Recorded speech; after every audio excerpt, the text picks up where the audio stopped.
Hello there to all you lovely people. Thanks for joining us in this post-match live where India, 278 for 6 on at stumps on day one, essentially. And it could have been worse if you ask us, if you were at least watching the what certain game when things were transpiring so quickly in that morning session. But thanks pretty much to Chetesh Pujara and Shreyas Iyer. India kind of brought back some parity to the game. Now, in this post-match review, which we're going to be doing for all the test matches going ahead, mind you, it'll be fun. We'll get our in-house experts on shortly, so you guys can, of course, take your time out to subscribe to the channel and like this video for starters. So who do we have popping on today? We have Somesh Agarwal and we have Akash Sivasubramaniam, who was covering the match, by the way. So lots to get about and chat with these boys. So I'll come to you first.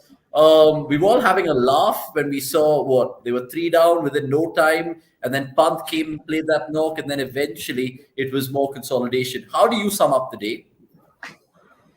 It could have been Bangladesh's day out and out, but I think slightly I'll give the edge to India. Okay. And you saying that that partnership of Pujara and Iyer? Yeah, of course. I mean, at one point of time, we thought that India would struggle to reach 300, but eventually that partnership ensured that India will at least. I'm hoping that they'll reach 300 tomorrow, and that would be a decent first innings total. 350 plus could have been match winning, but even something above 300 would put India in a good place.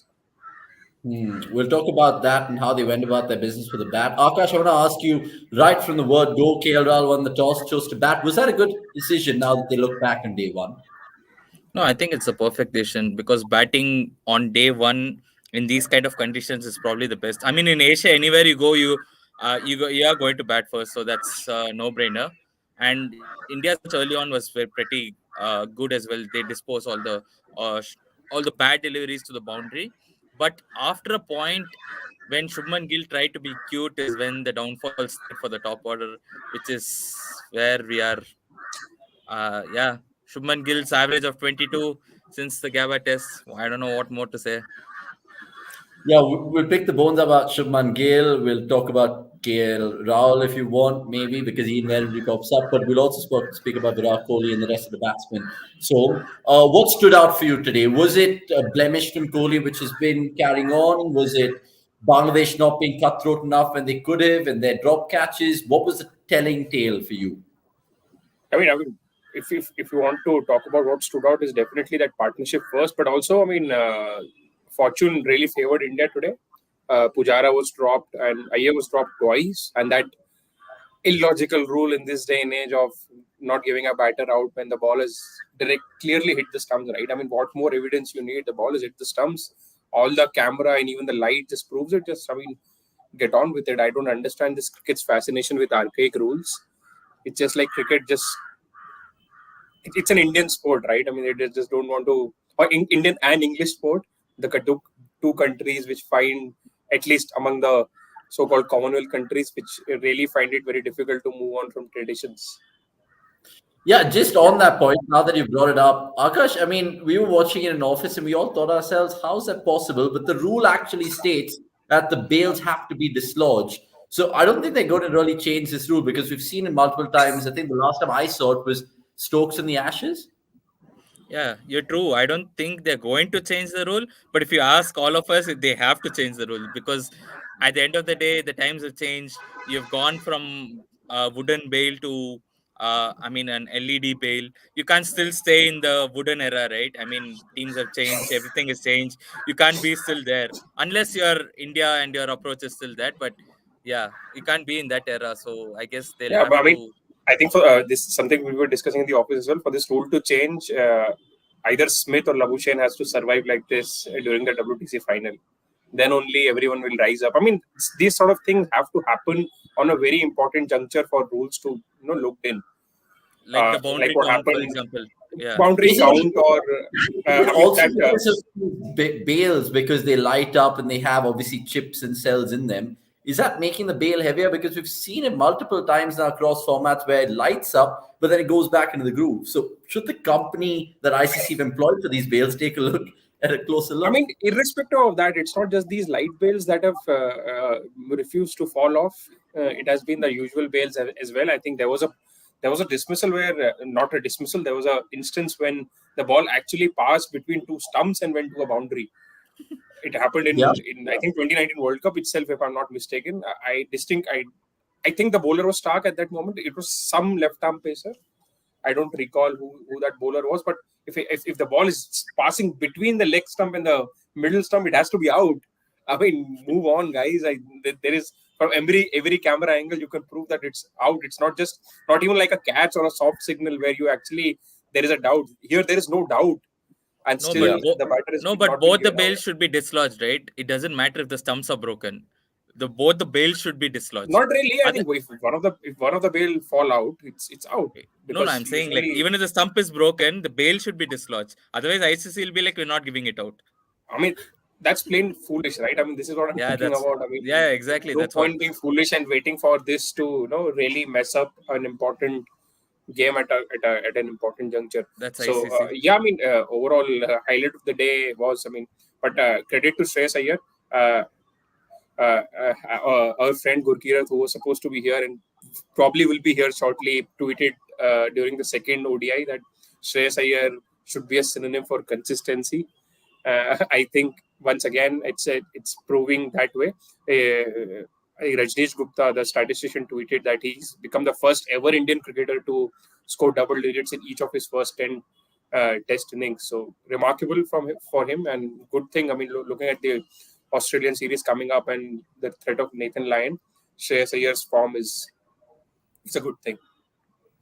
Just looking ahead, Akash, I mean, we'll talk about the rest of the batsmen, but now that we've brought up Shreyas and how he's played since he's kind of donned the test whites for India, he's just been left out once, and we were discussing that against South Africa in South Africa. He's played every other test match and he's done well. So just how he cemented his spot as a number 4 ODI batsman, do you think now we can say that he's probably going to be the test number 5 for a while longer? 6. Yeah, 6, sorry. I mean, it's 6 because Pant plays ahead of 6. him. But yeah, I mean, more importantly, I think, I mean, Somesh is talking about the Australia tour, right? And when Shreyas Iyer broke into the scene on a larger scale, it was against the Australians, and it was a India board game, board 11 versus Australia, I think, where he scored a double century against Nathan Lyon and co. So I think it's a perfect time for Shreyas Iyer to prove himself, and it's a huge series. Don't get me wrong, because if India do lose one of these two games, they'll end up in a situation where they have to win all the tests against Australia, and that's where we can't be very defensive, because Australia is a team that can just, if you give them an inch, they'll just take it by both hands. So that's where somebody like Shreyas Iyer comes in handy. Barring that one catch, I mean, like 2 dismiss, I mean, he would have gotten out twice, but most of his, if you look at most of his innings, right, he was very sensible in his shot making, and he was playing very classical shots. He took a risk, but he took the proper, like, how we call percentage shots, right? So in that way, I think Shreyas Iyer is very good foil to this Indian top order. I think only Shreyas Iyer and Rishabh Pant could go at that different pace. That's the X factor for this Indian Test team. So is the next question for Shreyas Iyer to answer abroad, because I think we saw him in that Edgbaston test where he got sussed out by Matt Potts against Shot Paul Cummings. There'll be bigger challenges for him, but what you've seen of him in the subcontinent, there's a lot to like. Of course, I'm a firm believer of horses for courses, and India have like 5 tests after this in the subcontinent. So I mean, whatever worries we have about the short ball and what he'll do abroad are for later. For now, there are 5 tests, and India have to win most of them. And no perfect player than Shreyas Iyer, given the diminishing returns of some of the senior batters. I think Shreyas Iyer is, I mean, obviously not as important as Rishabh Pant, but I think at this point of time, it won't be very. He's not far off from being the second most important Indian batter in this setup at the moment for the next 5 tests. And will he get his second 100 tomorrow if he gets it? He's 18 runs away. How would I know? I mean, that's like 50-50. No, because he's got, I think, one against New Zealand on his debut, and hopefully it's another one. Look, on that note, let's bring Gurkirat, who's joined this party slightly late, but better late than never, Gurkirat. We were just talking about Shreyas Iyer, who saved India's bacon, many are calling it in the comments below. You agree with that? What impressed you more about Iyer, most about Iyer today, even though he had an element of luck? Well, I think we can say that across formats, his temperament is his biggest strength.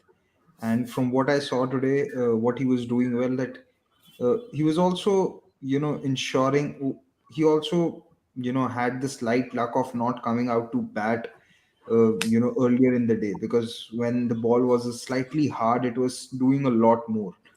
As we saw later towards the day, what was happening was that the ball had gotten a little soft, so it wasn't misbehaving as much as what it was doing earlier. Same time, what I thought that he did well was that he didn't go into a shell. He was still looking for boundary opportunities, and he kept the scoreboard ticking around. Didn't really allow any bowler to settle in as such. And yes, he's had the luck, but I hope he makes it count and he scores that 100, because he's had that luck today, wherein he got dropped once, and even after getting bowled, he wasn't really out.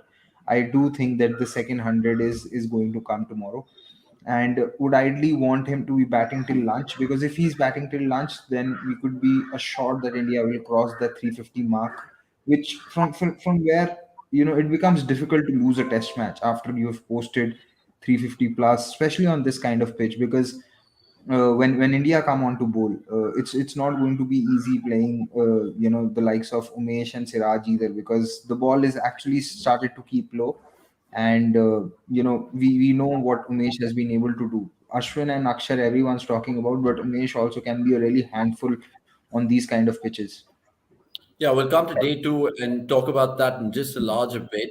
By the way, get your questions in below. We'll take it at the end of this review, and we'll also talk about just a little bit how things might pan out for India and the WTC. And we're also showing you some remarkable stats. So if you're wondering where you can search for more, visit our website, check out the live blog which happened, and you'll see lots of interesting nuggets. Let's talk about another pertinent man today, Som, Cheteshwar Pujara. There was lots made about him heading into this test because he got some game time in that India A game. What did you make of Pujara? Because I know people are saying he's all got 100, what's been nearly 1,500 days out, all of that. But you still have to give him credit the fact that he kind of consolidated and got India out of a little pickle. I think, I mean, I was just, when he got out at 90, my 90. mind immediately raced to the times when Joe Root was failing to convert those 50s into 100s. I think this is the 14th 50 plus score, if I'm not wrong, where in this period when he's not converted into 100. So, I mean, I don't really care a lot about milestone 90s as good as 100. It was a typical Pujara innings.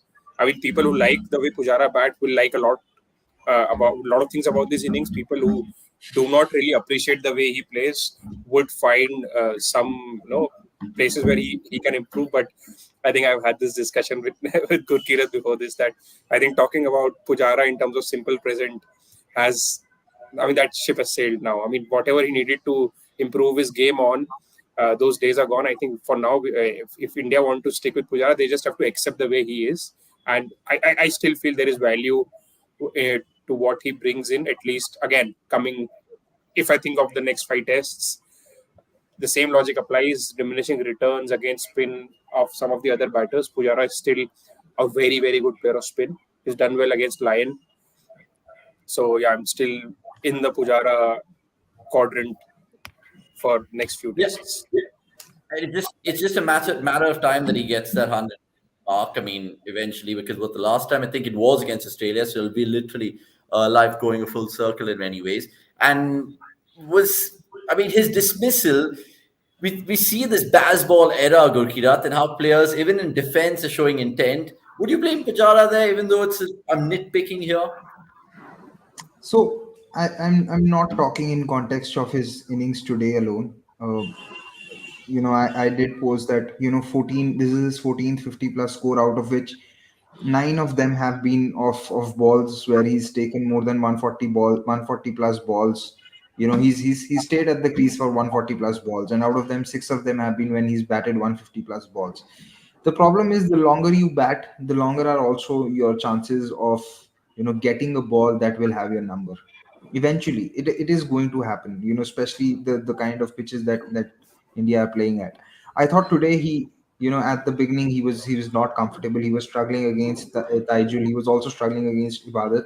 And Pant's innings actually helped Pujara to some extent to settle in, or else what would have happened was that both the ends would have just been blocking, and it would just have been a matter of time before a wicket falls. So Pant's innings actually helped Pujara a lot more. It also ensured that Taijul is taken out of the attack, who was bowling a brilliant line as well as length and a trajectory, which wasn't allowing Pujara to come down the track or just go completely on the back foot either.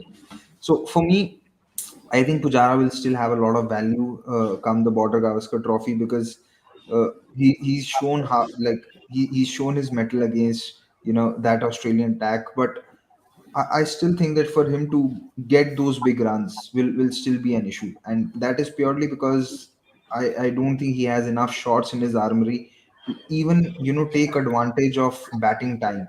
Because eventually, if you have chosen that I'm not going to pull, I'm not going to play the hook, I'm not going to cut, you've essentially reduced your shot making and shot scoring opportunities. And it might work against a few inferior attacks, but against the likes of uh, the Australian attack, I think what he'll be able to do at best is score those pat 200 balls, scores those 70 and 80s, because after that it just becomes a matter of odds. You are going to get a ball which will have your number, and the likes of Cummings and Hazelwoods can be far too consistent. Like, they can keep bowling a simple length where they know that Pujara is not going to score off till in their entire spell. Cummings has literally done that. So Pujara will still hold value because it's important to play out the new ball and tire out the faster bowlers. But I'm not sure if he'll be able to score those 150s or the daddy hundreds which he used to score before. Because if you look at his hundreds before, uh, I think he has 7, 8, 150 plus scores. He has two double hundreds, so he's been capable of scoring those big runs. But now they don't happen because he's reduced his scoring opportunities. So yeah, I mean, I think now a Pujara 100, or if a Pujara 100 will only come if he bats 250 balls. And batting 250 balls is not easy, regardless of how strong your defense might be or how solid you might be. Because I think that's the minimum that Pujara needs now to score 100. Bat 250 balls. Yeah, Okay. I think. Go on. Yeah, I just have one more point to add here about Pujara. I mean, this is something that we've seen him do in away tests. His second innings numbers have been far better than his first innings numbers. So Yeah, I was that gonna is changed.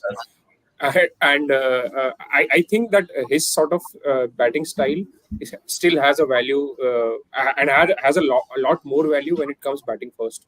Because, like, I mean, a few of the pointers that Gurkirat also mentioned, it tires the bowling down. And first innings, you're allowed to play a lot of overs. So if others can bat around him in the first innings, because at times scoring slow in the second innings might not be that fruitful, because you're batting for time as well. I mean, batting against time if you plan to win games, and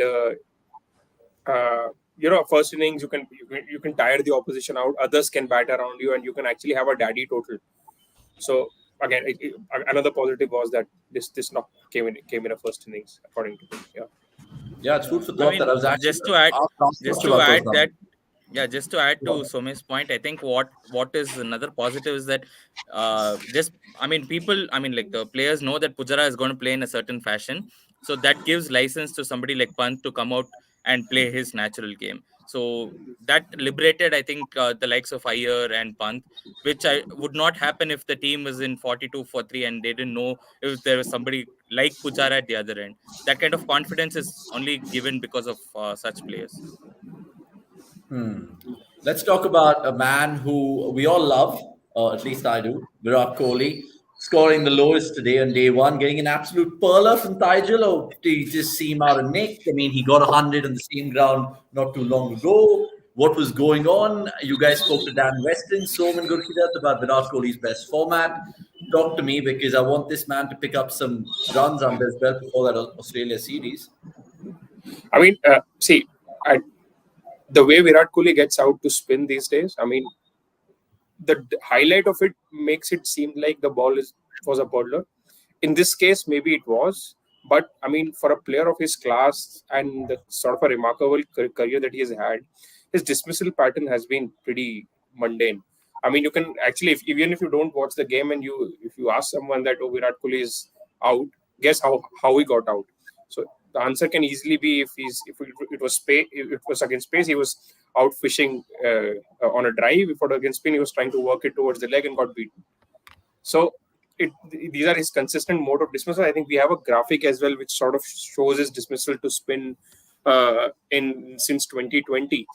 So 9 of these 11 dismissals have been either bowled in LBW, which clearly points out the point that I was trying to make, that he's trying to work the ball on his stumps towards the leg side and sort of misses it. And the worst part is 10 of these dismissals are in subcontinent, and out of those 9 are bowled in LBW. So the weakness against spin is clearly there to see. I mean, this series is still okay. India can manage without Virat scoring runs. Against Australia, India will need Virat to perform. But a positive thing from his perspective is there is no left-arm spinner in the Australia team, at least as far as I know. They'll have a spinner. But not the same thing. Yeah. So see, again, I feel his issues are again down to not having enough shots against spin, because on pitches that stay low and slow, playing from the crease can be a very dangerous proposition, because if the ball stays low, like my mind goes back to the Bangalore test first innings, ball stayed low, you're shaping to play the flick, and you're out LBW, right? There have been, the pattern has been quite similar, that either the ball has stayed low or it has turned more than what Kohli has expected, especially against left arm spin. He's been out quite a few times playing the wrong line. Similar thing happened in Mohali in his 100 test. So you either start using your feet to come down the track, and spinners these days actually operate at a pace quicker than what they used to before, that it makes it difficult to come down the track straight away. And then the trajectory is also such that it is very round armish. It is not something which is high arm that allows you to get under the ball. If it's round armish, it's also coming on quickly. So then you need to have the sweep to start disturbing their lines and lengths. That is one shot that Kohli doesn't play a lot. So that's another issue with Kohli. So I think when it comes to playing spin in test matches, he'll either have to decide that, okay, early on, either I have to be committed on the front foot or I am going to play everything off the back foot. A lot of his dismissals are down to the fact that he's stuck on the crease, because he doesn't know what is the best way out. And again, bowlers have also become smarter, that they don't really bowl it short to him as well, when especially spinners, they don't try and rush him with the sucker ball that actually skids on. It's mostly trying to beat him in the flight or bowling it round armish, because he can still play the cut to spin and the pull to spinners. So he'll probably have to decide whenever spin comes on early on, that okay, either I am going to use my feet and come down the track to ensure that I get to the pitch of the ball and try and disturb those lengths, or I am going to go back and play everything off the back foot. And the problem is that both of them involve a little bit of more risk, and they also need a certain amount of confidence in your skill set, and that is not going to come as long as Kohli is getting out to spin, which is also another factor which was actually adding to his lack of runs, because he knew he wasn't scoring as many runs against spin. He was far more you know tempted, or I'd say far more eager to score runs against pace, especially in test matches, which also led to a few of his dismissals, because if you know your runs are going to come against pace only and not really against spin, you're bound to take that little of an extra risk, which might bring your downfall. So it's a very difficult situation to be in, if you are in Kohli's shoes at this moment, that how do you really tackle that issue of spin bowling. I mean, one of the guys in the comments, Greg, goes on to say, Akash, Kohli is not as good as he is against pace and spin, and that's just been talked about the boys here. But more importantly, his numbers in the last Border Gavaskar home series averaged less than 5 runs. Not just throwing it ahead to the Australian conditions, but even if he had to kind of go back to the drawing board, look at his videos from 2016, 2017, where he excelled against spin and he had at least better tactics to cope against spin. Do you think he can take a page out of that and and again come to the fore? Because even these 20 since 2020, the graphic that we just showed you was what, 10, 12 tests altogether. So what does Kohli do to counter this problem? I think Kohli is just to be expressive, and so I mean there are two things like they pointed out, right? Kohli has a very good front foot game against pace. So we don't associate Kohli with a back foot game against pace, and it's exactly opposite to spin. He has a very good back foot game against spin, and not a very good front foot game against spin. So he just has to figure out and just be more positive instead of, see, the thing about Test cricket is that there are going to be some deliveries that are going to turn sharply and some going to skid and Likes to do. keep low, right? But what you have to do is just play positive. And whenever Virat Kohli is playing positive brand of cricket, I don't think a bowler has ever got him out. So Hmm. that kind of like, I think more than, like, we had this discussion in office as well, more than a technically skilled player, Virat drives more on the motivation and the mental aspect kind of things, right? So if at his peak of his confidence, that's where he can get the best out of himself. So I think now that he's past the, I mean, like in T20 he scored 100 and ODI he scored 100, he just has to be expressive and enjoy Test cricket. That's pretty much it. All the technique part will go away once he starts enjoying himself, because that's how he scored so many runs. So if you're going to question him saying that he doesn't have something, I mean, it's totally agreeable, but that's how he scored runs. So You know, Yeah, and it's you just can't. it's more of a it mental just thing, right? it's just phenomenal the amount of runs Kohli has scored with having Just so one few stroke. shots in his armory. Yeah. It's Yeah. it's it's phenomenal. I mean, it's just a case study of its own. But I mean, someday if I get to meet Kohli, if I get to meet someone who gets to ask Kohli a question, I would really ask him that. Yesterday was 8 years to the day when that Adelaide Test, day 5. Kohli was sweeping line that day, and he just started doing it, and it just he could do it with ease. What stopped him from pursuing that shot? I I mean, have no that idea. shot would have. I mean, After in the post match chat, when he was discussing that with I think Rahul Dravid and Saurav Ganguly were there. So I think Dravid asked him that you're not much of a sweeper, but you started to sweep line out of the rough. What yeah. changed? So he was like that. I was just feeling so confident that I can pull it off, that I swept one.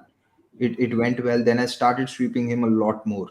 And Hmm. after that comment that Virat said, children at home shouldn't follow this, because it doesn't happen that you don't play the sweep often and then you just start playing it in the game and it comes off. So yeah, though that one innings, I think, is one of the very very rare occasions where Virat has actually used the sweep shot to good effect, because otherwise he's mostly been someone who's used his feet to come down the track and get to the pitch of the ball and play those drives on through the ground, rather than taking the aerial route. Uh, and I mean, it's so surprising. I mean, at least 50% of baseball relies on sweep shots.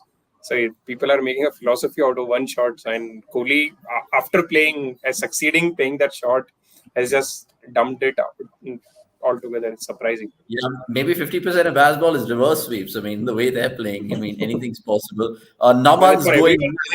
It applies for everyone except Harry Brook. If not for Harry Brook, I would have said 100% of baseball against spin is based on sweeps. For sure. Sorry, Naman's going mad in the comments below, and he's just repeating his comments. So we'll take this to kind of satisfy him a little bit. Virat, after 53 innings, averages 43.03, 17 out of 30 tests outside Asia, 5 overseas centuries. Pant, after 53 innings, in tests, averaged 43.35, 23 out of 31 tests outside Asia, 4 overseas centuries. So that brings us nicely to Pant, I'm guessing, then, boys, because even though the brief cameo of a 45 ball 46 that we saw gave us, I mean, an indication first that this is his favorite format, and two, that, we have someone in our team who can play baseball. Akash? No, I mean, I love the tweet by Sanjay Manjrekar before Akash gets in. I mean, he actually tweeted that people are talking about baseball, but Rishabh Pant is playing that from years before baseball. So, I mean, that just goes to show. Yeah. And in my opinion, and I don't think there is a debate that Pant is the number one test batter for India at the moment.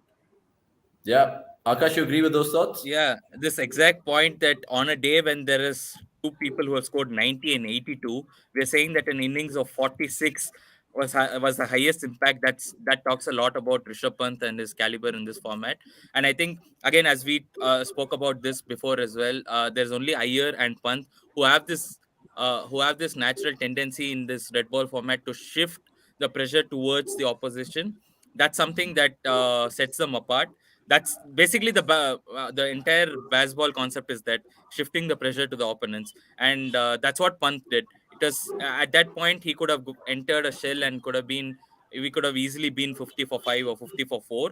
Instead, we were at a very comfortable position. I mean, rather much comfortable position going into lunch. So that's where I think Pant, as a player, fearless approach is what has helped him. And this number again, I wouldn't talk a lot about this, because you look at when Virat started, right? India were in a really struggling phase when it comes to red ball cricket. And when Pant started, India were in a far comfortable position. So you can't really compare two of them and say that, okay, after this, he got more. I mean, like Pant has nearly got as many centuries in less games, because when Pant entered the scene, India already had a pretty much settled team. But it was not the same when Virat was there. And Virat had to take I mean, he had to take over captaincy. He had that pressure, plus the fact that India didn't perform really well overseas. They're just passengers overseas. So Virat had changed. Uh, Still, I would say he's responsible for changing the landscape of Test cricket in India. So yeah, that's my take on this. Gurkhirat, about Rishabh Pant. I mean, we can admire him, what he did today. Some would even say that India find themselves in a position of 278 for 6, thanks to Pant after that initial hiccups. What do you kind of put his dismissal down to? Because you're expecting so much more. He got a full toss just before. Do you think it was just, again, him being too clever for his own good, or was it just a brain fade? I think he wanted to put Mehdi Hasan Miraz from his length, because that was one length from where he could rarely neither go back or come forward. It was just that kind of a length which you have to play from the crease. And with that angle, Pant realized that if he's going to keep defending, there is one which might turn a little bit more and take that edge. So he was probably trying to push it away to play with that length.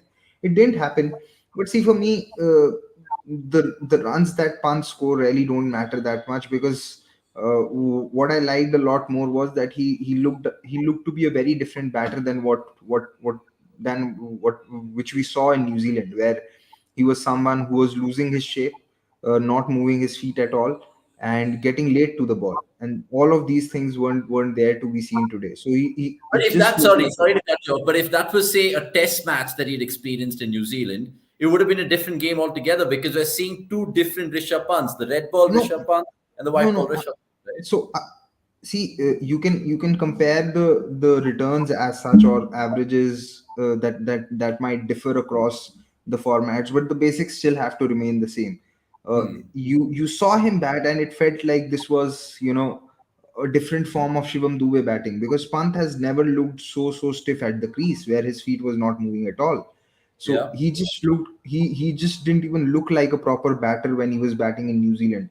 He was trying ugly hoiks and everything else. But today it just looked like that. He's batting like a proper batter. He's using his feet.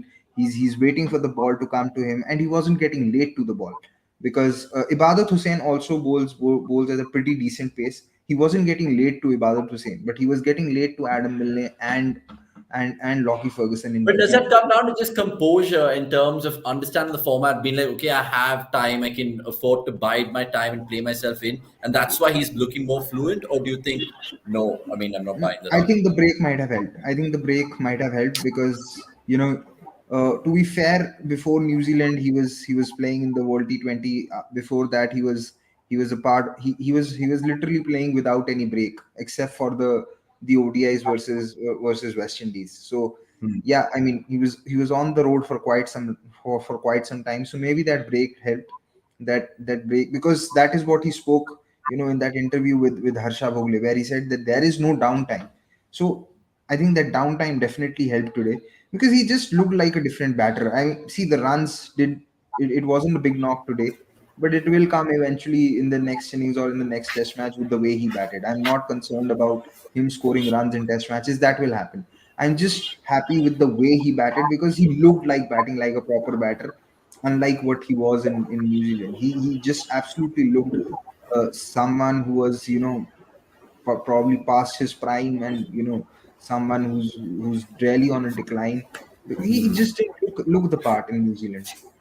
No, I'm So smiling because of the comment that he made. I'm still 25, and now we're talking about him batting like someone who's past his prime. I mean, whatever said and done. I mean, whatever may it be the break, may it be just the security that he has in this format. His strike rate against spin today was 131. You take it. I mean, you take it across formats. So I mean, maybe it's just that he feels much more comfortable in this format. There is not a lot of pressure on him to just get a boundary of every ball, which he might feel compelled to at times when he's playing ODIs and T20s. That after five non-boundary balls, he might feel like, oh, I need to score a boundary now. Whereas in tests, he might be feeling a lot more secure that it's okay, even if this over is I play out a made into a pacer, I can belt the left arm spinner out in the next over. So do you get that impression, like, how even though we had really good players like, say, 15, 20 years ago with Sehwag, Sachin, Ganguly, Dravid, Lakshman, Sehwag was that catalyst amongst all five of them. We don't have a player like that in our current Indian team. If there's ever one person, it would be Rishabh Pant, right? true, but I mean, I don't think it's a direct comparison. Sehwag was a more Absolutely, but in terms of freewheeling some and catalyst, of course, I mean, in terms of impact, there is no doubt about the fact. I feel already in his career, Rishabh Pant has had more of an impact than Sehwag did. I feel he's done that already. I mean, I know this is a strong statement to make, but this is again what I feel. I'm talking about the tests only as of now. I think Sehwag was a very different beast. I mean, there has been no cricketer like Sehwag, and there won't ever be, at least in this modern age when players are scrutinized after every innings. With Pant, he's a little more grounded, if I may use the right word. okay. Akash, I think Gurkirath is just buzzed off without telling us. But look, we'll take a couple from the fans and then end it. Just a word on Bangladesh quickly from you. What did you observe from them? I know they had India on the mat. I mean, it seems to be that problem at times, not being clinical enough against the big sides. We spoke about the drop catches. How much will they want to restrict India tomorrow morning? Will it be under 300, which is a miracle? Will it be 350 and they can still bat their batters to go get something in excess of 350? Or do you think Bangladesh already on their ropes, funnily enough? No, Bangladesh are already all on their ropes. And another thing is, in Test cricket, right, over 5 days, the skill difference or the skill gap between teams are evidently visible, unlike shorter formats. So that's where a team like Bangladesh, right, we saw that there's several missed catches. So that was basically the difference between, say, India scoring somewhere around 150, 200 in a day, where they would have been ideally struggling when the likes of Pujara and Iyer got out. Instead of that, they are in a far comfortable position.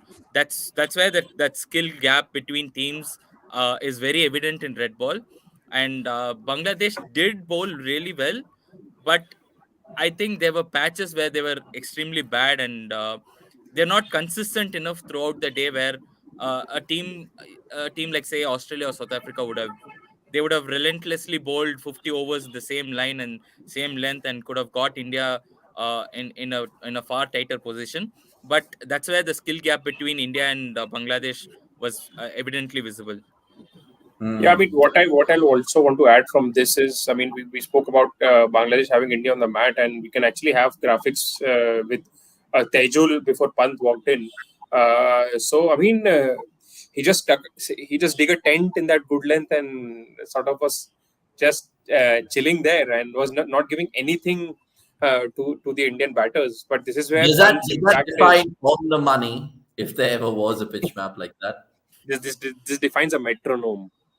This actually reminds me of like one of those Rangana Herath peak, beehives or pitch maps. Like, it's quite ridiculous how he got the accuracy, but good on him. There are lots of comments flying through. Yeah, We'll take I mean, just to finish this stat, I mean, this is where Pant's impact will we cannot actually calculate it, because he was the one who walked out after the 7 over spell, and through every one of their lengths, and it became difficult to find that back again. Plus the drop chances really did not help Bangladesh. Yeah, matchups as well. Some would say, or some are saying in the comments, the fact that Rishabh Pant came out. Robin Kumar saying, no questions. Just want to say I love your work. Shubham has a question. We'll take one from Hemant, and we'll take another one and wrap proceedings. Or we'll take Shubham's question. And Som, you can start with this, and then Akash, you can chip in.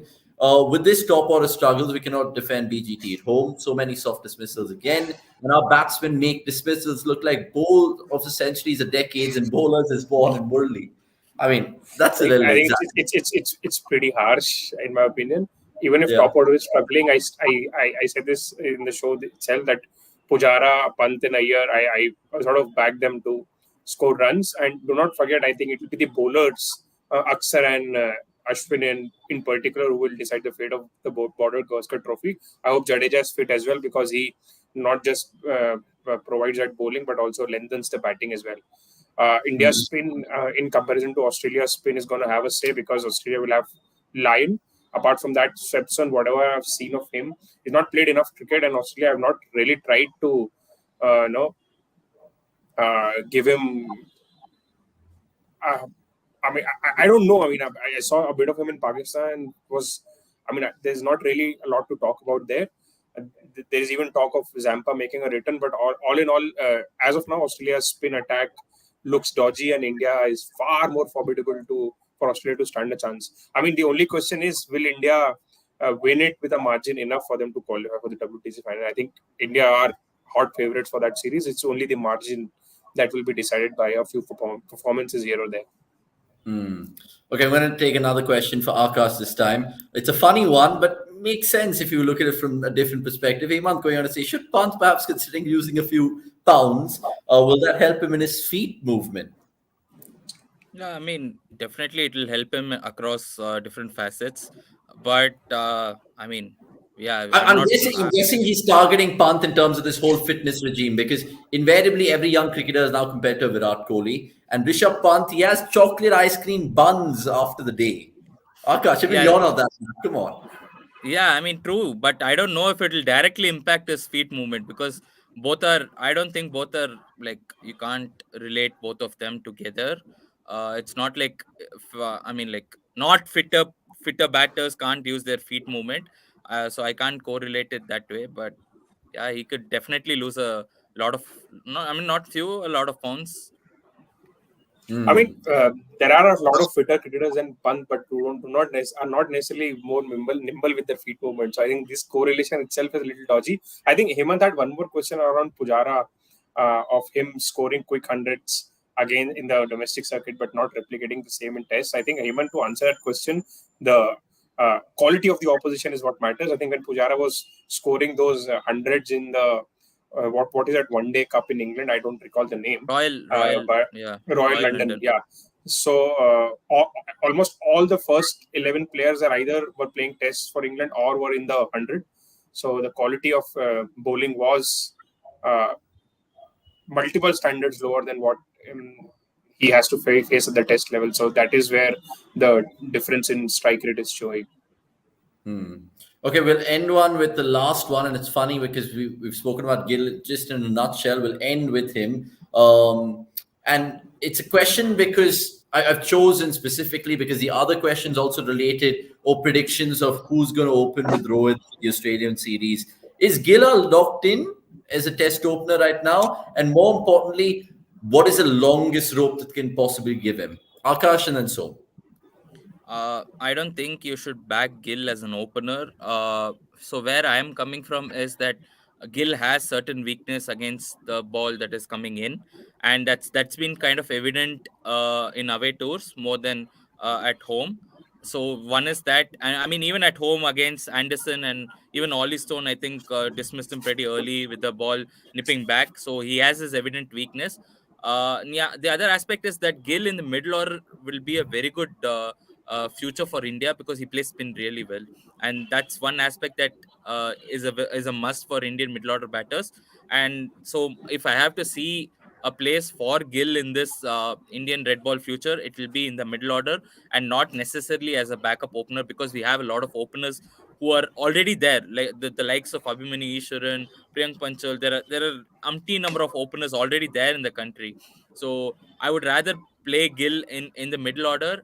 I think I somehow feel that he is more confident there, and he has the shots to excel in the middle order. He can easily be a very good number 4 batter for the future, number 3, number 4 batter, and somebody like Ollie Pope, right? He can easily be somebody like Ollie Pope in the middle order. So that's where I would think this is. And another question is about that. I mean, what total is safe? So I guess we were discussing this in the office as well. I think somewhere around we were discussing 270 to 300. Maybe now, looking at how India finished, they would be considering 350, 370, somewhere around that. 350, 370 would be a very good margin. How the pitch has like had two pace in it, and it would aid somebody like Akshar Patel because he doesn't naturally turn the ball, and one delivery that could turn and bounce could, or one that could turn and keep low could cause Bangladesh a lot of worries. Yeah. So I have a few wrapping up thoughts for about Gill. I just like to throw a few numbers in. His average as an opener in 12 tests has been 29. If you have to go back to an Indian opener with an average lower than this, then we have to go back to Akash Chopra, that was in 2004. And the worrying part about Gill is his numbers in subcontinent are even lower. His average drops down to around 23. So I understand that he has a good game against spin, and I completely agree. But at this point of time, I don't know. I mean, he's flying under the radar because some of the other big names are not performing, so the focus is on them. But 12 tests is a big sample size. At this point of time, I'm not ready to accept that he is I mean, you can just directly plug him in the middle order as well, because the persistent worry with him has been tackling pacers over after over on the front foot. His Gaba innings came about because Australia went back to their older mentality that, oh, this is a new Indian lad, let's just bounce him out, and that just backfired. But increasingly, bowlers have realized that he is not that comfortable playing to the incoming ball on the front foot. And if he plays outside the subcontinent, even if he's batting at 3, 4, or 5, he's bound to get those balls and not enough spin. So yeah, I mean, lot of work to do for Shubman Gill to actually cement his place in this India's test side. Yep, absolutely. Guys, look, we can go on and rumble on, but it's been an eventful day one of this first of second tests in that we have to take Bangladesh on. If you guys want to know more about Shubman Gill, you guys should check out Anirudh Suresh's post-match analysis. I think he's writing one on Shubman Gill and his struggles and all of that. We apologize that Gurkirath had to go away, but we're going to be doing this tomorrow, same time, 6 p.m. So join us then. And also, for the very first time on cricket.com or in our history, we're going to be doing a women's watch along for the fourth T20 International and the fifth one. What's the third one today? I think it's 9 minutes away. So hopefully India take a 2-1 lead.